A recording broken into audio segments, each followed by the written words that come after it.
Philosophy, the major determining factor in how your life works out. Philosophy. To form our philosophy, you got to think. You got to use your mind.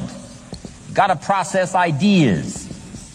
And this whole process over a lifetime, starting way back here when we were children, schools that we've attended, our parents, our experiences, all this stuff that we've processed by the thinking process helps to develop our philosophy.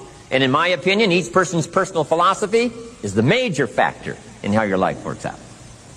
Here's what I called it in that last presentation when I was here.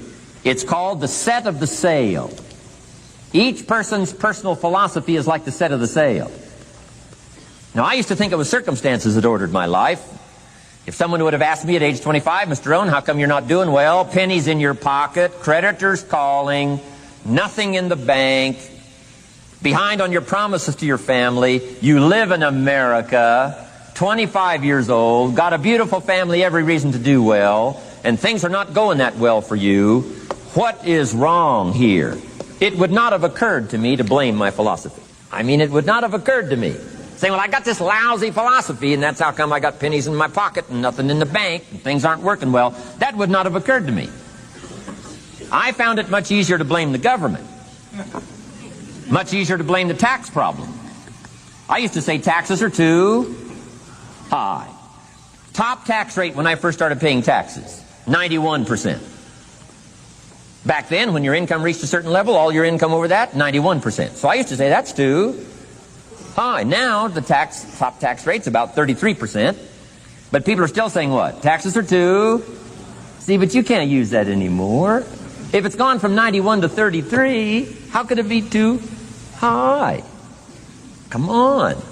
I threw all that old excuse stuff away. I used to blame the traffic, the weather, used to blame circumstances, right? People say I'm too tall, I'm too short, I'm too old, I was raised in obscurity, raised on a farm, parents of modest means, all the stuff.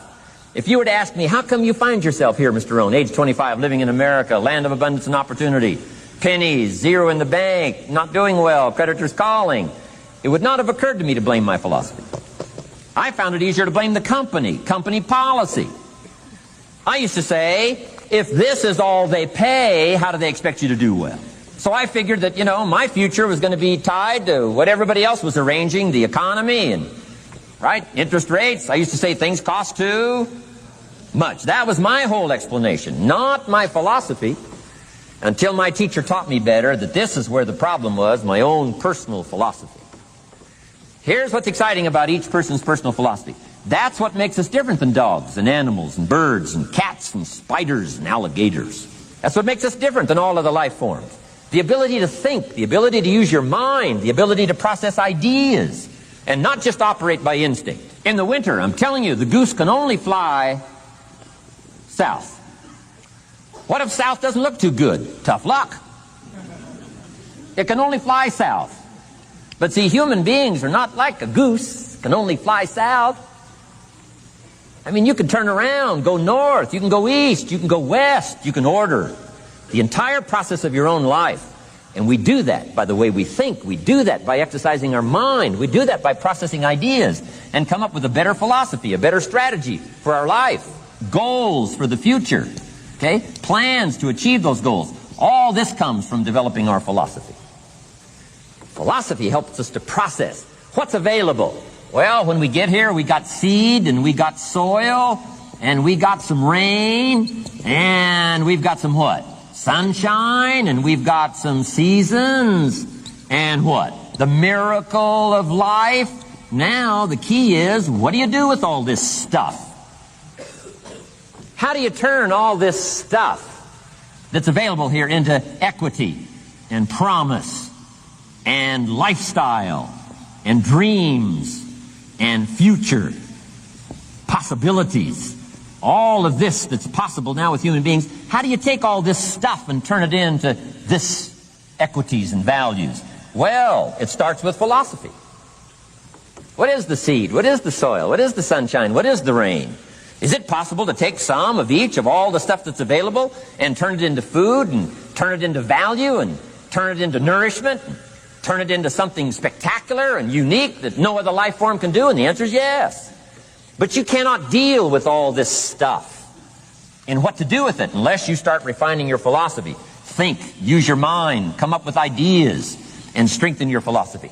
So the seed and the soil and the rain and the sunshine, this is called, you know, the economy and the banks and the money and the schools and everything that's available out there, processing information, what to do with all that, and turn it into equity and value.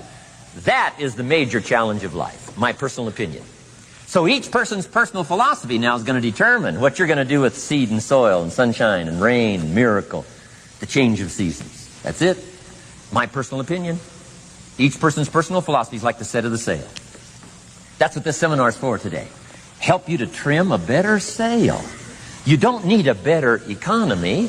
You don't need better seed and soil. In fact, when it comes to seed and soil and rain and sunshine and seasons and the miracle of life, that's all you got. Now, what if you blame this stuff? Then you're blaming all you got. If you blame the economy, and you blame the schools, and you blame the teachers, and you blame the sermons and the preachers, and you blame, the marketplace, and you blame the company and company policy, what else is there? When some people get through with their blame list, there isn't nothing else. That's all there is. And if you blame the only thing you've got to work with, I'm telling you, it's called mistake colossal. In not understanding that that's all you've got to work with. And if this is all you've got to work with, then you don't change the seed, and you don't change the soil, and you don't change the rain, and you don't change the sunshine, you don't change the seasons. Right? Guy says, I'll take 3 springs, 4 summers, 9 falls, no winters. No! You can't fool with this stuff. You got to take it like it comes. Then what do you change to make your life work well? You got to start with your philosophy. Guess what I had to do at age 25 in order to change my own future? I had to change my mind. I had to change my thinking. I had to change my philosophy. I was messed up on what was causing my problem.